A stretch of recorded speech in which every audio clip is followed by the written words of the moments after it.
This channel does not promote any violent, harmful, or illegal activities. All content provided by this channel is meant for an educational purpose only. এবার হিন্ডন এয়ারবেসের ছবিটা একবার দেখাবো, কারণ হিন্ডন এয়ারবেসে অনেকগুলো সূত্র। প্রথমে খবর এসেছিল হিন্ডন এয়ারবেস থেকে সম্ভবত শেখ হাসিনা উড়ে গেছেন তার বিমানে চেপে।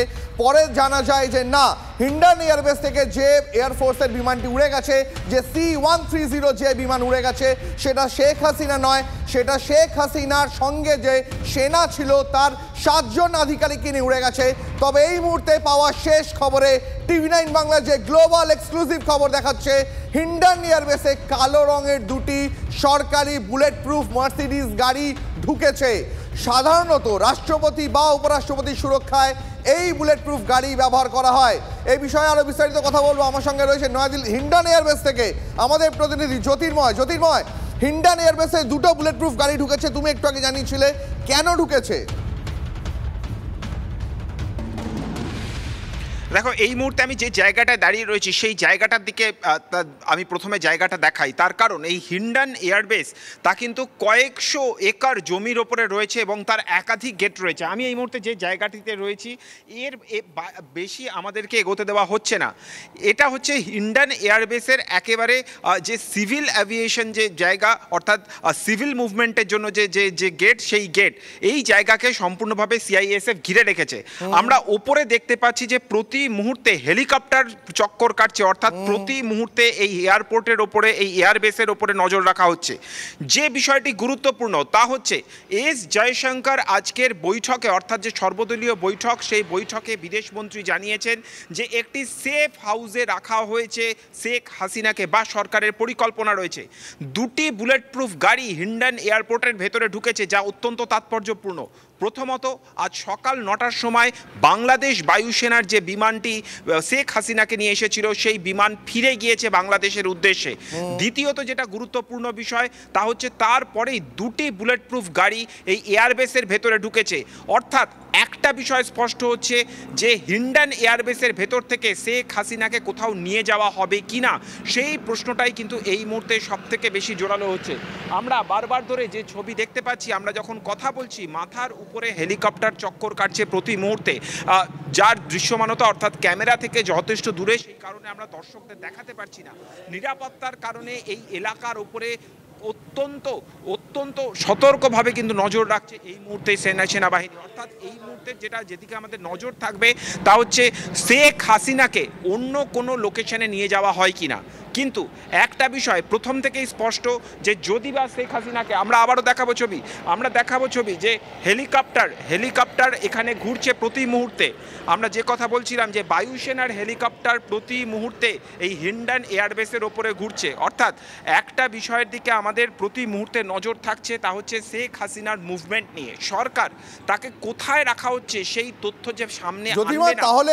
তাহলে একটা প্রশ্ন, যে প্রশ্নের উত্তর তোমার কাছে জানতে চাইবো, তাহলে শেখ হাসিনা আপাতত ভারতে থাকলেও আগামী কয়েকদিনের মধ্যে তিনি কি অন্য কোনো দেশে, সেটা আমেরিকার কোনো দেশ হতে পারে, ইউরোপের কোনো দেশ হতে পারে, বা সংযুক্ত আরব আমিরশাহী হতে পারেন, সেরকম কোনো জায়গায় থেকেই তাকে পলিটিক্যাল অ্যাসাইলাম দেওয়ার কথাবার্তা চলছে, বা তিনি চাইছেন, শেখ হাসিনা চাইছেন? দেখো, গতকাল থেকে যে কথা চলছিল যে তিনি হয়তো ব্রিটেনে মুভ করতে পারেন, তিনি হয়তো ইংল্যান্ডে চলে যেতে পারেন, লন্ডনে তিনি থাকতে পারেন। কিন্তু আজ সকালে আমরা যে কথা জানাই যে UK গভর্নমেন্টের বিদেশ সচিব তিনি একটি বিবৃতি জারি করেছেন, এবং যে বিবৃতিতে অত্যন্ত কড়া ভাষায় বলা হয়েছে যে গত কয়েক সপ্তাহ ধরে যে হত্যালীলা চলেছে সেই হত্যালীলার রাষ্ট্রসংঘ পরিচালিত তদন্ত চাই। তারপরেই স্পষ্ট হয়ে গিয়েছে যে এই মুহূর্তে শেখ হাসিনাকে লন্ডনে আশ্রয় দিতে তৈরি নয় UK গভর্নমেন্ট। এবং তারপরেই শেখ হাসিনার পুত্র সাজিব ওয়াজেদ তিনি জানান যে এখনই শেখ হাসিনা লন্ডনে আশ্রয় নেওয়ার বা অ্যাসাইলাম চাওয়ার কোনো পরিকল্পনা নেই। ফলত তিনি আপাতভাবে ভারতে থাকছেন এমনটাই কিন্তু স্পষ্ট। তিনি অন্য কোথাও মুভ করবেন কিনা তার ডিপেন্ড করবে সেই দেশ আদৌ অ্যাসাইলাম দিতে তৈরি কিনা বা প্রস্তুত কিনা। এখনো পর্যন্ত কোনো দেশের তরফে সেই ধরনের কোনো প্রকাশ্য বিবৃতি দেওয়া হয়নি। শেখ হাসিনা তিনি তার পক্ষ থেকে অন্য কোনো দেশের সঙ্গে কথা বলছেন কিনা সেই বিষয়েও কিন্তু এখনো পর্যন্ত কোনো তথ্য নেই। কিন্তু ভারত সরকারের পরিবারের কাছে। কূটনৈতিক বিভিন্ন সূত্র থেকে যে খবর আমরা পাচ্ছি, কয়েকটা বিষয় মাথায় রাখার রয়েছে। তা হচ্ছে শেখ হাসিনার সঙ্গে প্রধানমন্ত্রী নরেন্দ্র মোদী শুধু নয়, ভারতের ধারাবাহিকভাবে যে সরকারি ক্ষমতায় থেকেছে শেখ হাসিনার সঙ্গে তাদের অত্যন্ত বন্ধুত্বপূর্ণ সম্পর্ক ছিল। আপাতত পরিস্থিতির উপর নজর রাখো। TV9 বাংলা একমাত্র সবার আগে পৌঁছে গেছে হিন্ডন এয়ারবেসে, সেখান থেকে কথা বলছিলাম আমাদের সহকর্মী জ্যোতির্ময় কর্মকারের সঙ্গে। ঠিক যেখানে জ্যোতির্ময় শেষ করেছিল আমি সেখান থেকেই শুরু করব। লন্ডনে আশ্রয় চাননি শেখ হাসিনা, এমনটা তার পুত্র তিনি দাবি করেছেন। অন্যদিকে আমেরিকার বিদেশ সচিবের বিবৃতি তিনি উড়িয়েই দিয়েছেন কার্যত, যে সেখানে তাকে আশ্রয় দেওয়া হবে না, কিন্তু তিনি আশ্রয় চাননি।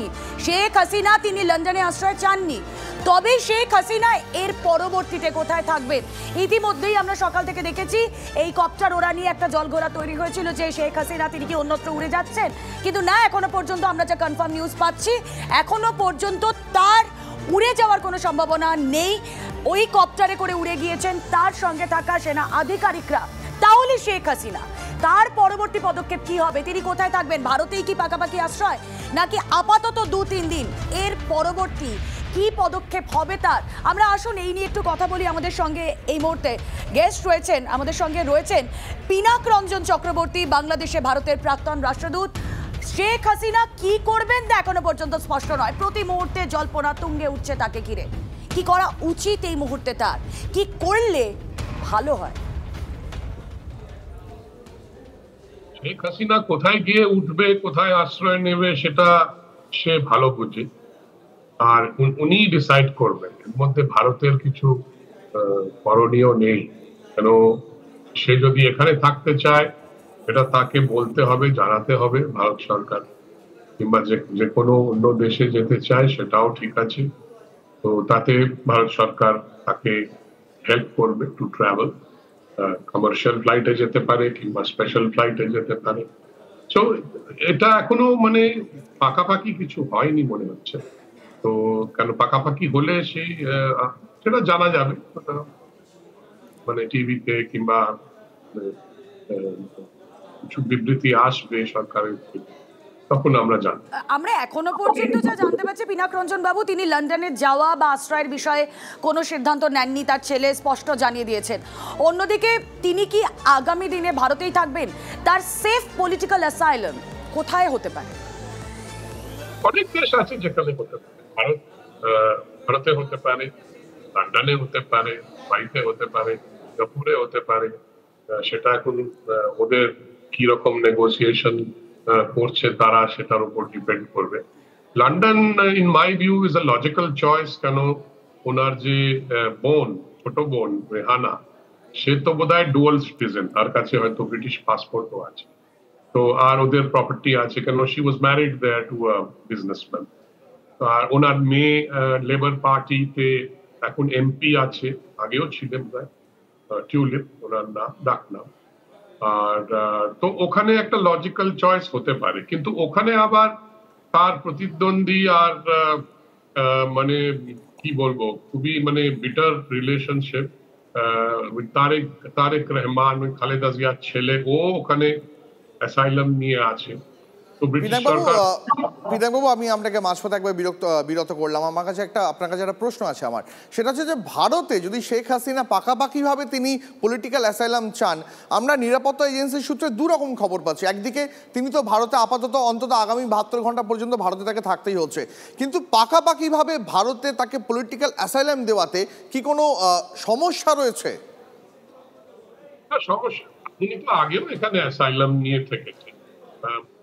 মুজিবের হত্যার পর 75-এ উনি কত বছর তো এখানে ছিলেন, ওনার ছেলেমেয়েরা এখানে পড়াশোনা করেছে। তো it is not something new এখানে যে। তো আমার তো মনে হয় যদি উনি চান, ভারত সরকার না করবে না, আমার তো মনে হয় না। কেন, লজিক্যাল, ভারতে অনেকেই আসে আশ্রয় নিতে, কত আসছে, এখনো আসছে, চলে আসছে। বাংলাদেশে যা হচ্ছে, আমি তো এক্সপেক্ট করছি যে হয়তো ওখান থেকেও কিছু লোক আসবে আশ্রয় নিতে। পিনাকবাবু, এই প্রশ্নটিতে সব থেকে বড় হয়ে এখন দেখা দিচ্ছে, অনেকে একটা আশঙ্কা প্রকাশ করছেন যে ভারতবর্ষে অন্তত আগামী কয়েক বছরের মধ্যে বাংলাদেশ থেকে অন্তত 1 কোটি শরণার্থী আসতে পারে। আপনিও কি একই আশঙ্কা করছেন? না, আই থিঙ্ক এটা বেশি বাড়াবাড়ি, এই ফিগারটা খুব বাড়িয়ে বলেছে। আসবে কিছু, রোজই আসে। যখন নর্মাল কন্ডিশন ছিল তখনও তো আসতো, লোকে ইনফিলট্রেট করতো, যারা আশ্রয় নিতে আসতো, হিন্দুরা পার্টিকুলারলি তারা আসতো। ওখানে তো একজন ঢাকা ইউনিভার্সিটির প্রফেসর আবুল বারাকাত তো লিখে গেছে, এসব লিখেছেন বইতে, একটা এস্টিমেটও করেছে যে প্রতিদিন কজন আসে। আর ওনার একটা বক্তব্য খুব তখন প্রচলিত হয়েছিল যে 30 বছর পরে বাংলাদেশে আর হিন্দু থাকবে না, কেন ওখানে যেরকম অবস্থা। আর যখন এরকম অরাজকতা হয়, আমি দেখেছি এরকম অরাজকতা 2001 ইলেকশনের পরে, যখন বিএনপি ক্ষমতায় এসেছিল, তখন ওরা হিন্দুদের অ্যাটাক করলো। কেন হিন্দুরা, ওরা মনে করে যত কম হিন্দু থাকবে তত আওয়ামী লীগের ভোট কমবে, কেন হিন্দুরা লার্জলি 90% বলবো আওয়ামী লীগকে ভোট করে, কেন ওরা একটু সেকুলার মাইন্ডেড, আর হিন্দুদের সাথে ওদের ভালো রিলেশন। এরকম একটা ভেরি ভেরি ডিফিকাল্ট পলিটিক্স বাংলাদেশের, are very divisive politics and very violent politics. কারণ বাংলাদেশের পলিটিক্সে আমি চিরকাল দেখে এসেছি যে শুধু রাস্তায় মানে মারপিট করে পলিটিক্স, এটা এভরি ইলেকশন। আপনি আমাদের সঙ্গে থাকুন, আপনার কাছে আরো একবার আসছি। তবে এই মুহূর্তে আমরা আরো একবার কথা বলবো। আমাদের সঙ্গে রয়েছেন আন্তর্জাতিক সম্পর্ক বিশেষজ্ঞ শুভজিৎ। নমস্কার শুভজিৎ, আপনার কাছে আমার যে একদম বেসিক প্রথম প্রশ্নটা, দেখো একটা সময় পর্যন্ত তো বাংলাদেশে যে কোটা নিয়ে সমস্যা চলছিল সেটা খানিকটা হলেও থিতু হচ্ছিল।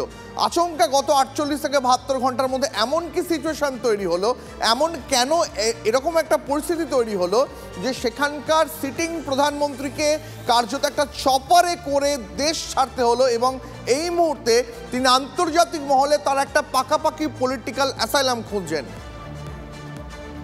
দেখুন দীপ, সরকার পড়ে গেলে বা সরকারের প্রধান ইস্তফা দিলে যে ধরনের অচলাবস্থার সৃষ্টি হয় তা তো বলাই বাহুল্য, এবং বাংলাদেশের ক্ষেত্রেও সেটার কোনো অল্টারনেটিভ কিছু হয়নি, তাই হয়েছে। এবং শুধুমাত্র কালকে উনি দেশ ছেড়ে ইন্ডিয়ার দিকে চলে এসছেন, কিন্তু তার আগে থেকে কিন্তু সরকার তো মানে গত কয়েক মাস ধরে বেশ নড়বড়ে, এবং বিশেষত গত 10-15 দিন ধরে সরকারের যা অবস্থা ছিল, সরকারের কন্ট্রোল কিন্তু সরকার প্রধান মানে প্রধানমন্ত্রীর হাতে ছিল না। এবং সেক্ষেত্রে যদি আপনি দেখেন যে প্রথমে তারা এই যে বৈষম্য বিরোধী যে আন্দোলনকারী, তারা কিন্তু প্রথমে আন্দোলনটা শুরু করেন কোটা সংস্কার নিয়ে, কিন্তু পরবর্তীকালে যখন কোটা সংস্কারের যে সমস্যাটা সেটা যখন সুপ্রিম কোর্ট থেকে মিটে যায়, সুপ্রিম কোর্টের আপিল বিভাগ যখন সেই সমন্বয়কারীদের পক্ষেই যারা রাস্তায় রয়েছে, যে তরুণ সমাজ, যে সুশীল সমাজ, যে যে যে স্টুডেন্টসরা, তাদের পক্ষে যখন রায় দিলেন, হঠাৎ করে আমরা একটা টানস অফ ইভেন্টস দেখলাম, যেটা কিনা একেবারেই খুব সারপ্রাইজিং।